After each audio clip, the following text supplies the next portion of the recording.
Nakabalik ako dito mga ka-hunter kung saan ako nangati nung nakaraang linggo.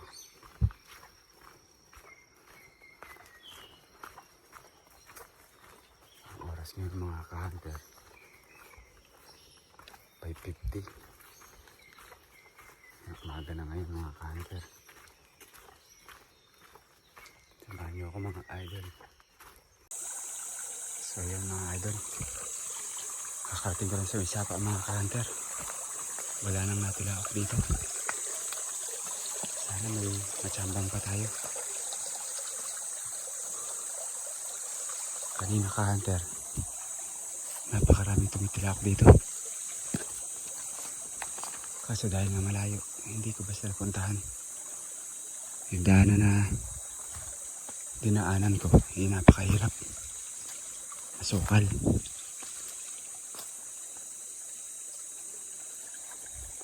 Sana may tumulaok pa.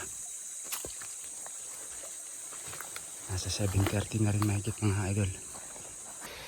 So yun mga hunter, dito ako sa may paliguan dito. Ayan o. So dito mga hunter, may naliligo talaga dito. Ay may bote pa nga. Mamaya maliligo ako dito mga hunter. Diyan na lang siguro ako maglalagay banda sa may taas dyan mga ka-hunter. So maliligo ako dito mamaya mga ka-hunter.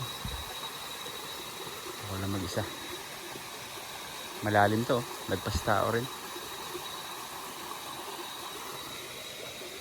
Ba ako dumaan kanina? Doon. Hindi na rin ako mga tila ako banda dito mga ka-hunter sa taas pala. Subukan ko maglatag dito sa taas mga ka-hunter. Update ko kayo mga idol kapag nakapaglatag na ako. So ito mga idol, mas malalim pa ito na dito sa kabila. Yan o. Nagdidigo ako dyan mamaya mga idol. Ito naman yung isa niya no. Dito tayo. Yan, ayun yung kanina.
mga ka-hunter.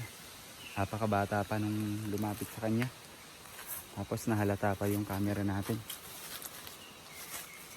Kaya yun, matras. Gagawin ko mga ka-hunter ngayon dahil wala kaya tayo nahuli. Maliligo na lang muna ako ka-hunter dito sa may kalahig ka-hunter. Labuyo.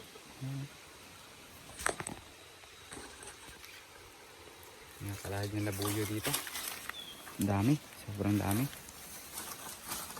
Kanina siguro mga ka-hunter, kung bibilangin ko lahat ng natilaok sa lugar na to, siguro lagpas 10 yung natilaok. So mga idol, dahil wala tayong huli, maliligo na lang tayo doon.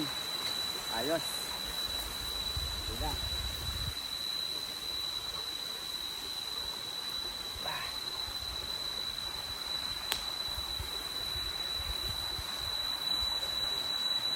So tara, mga idol, ligo tayo.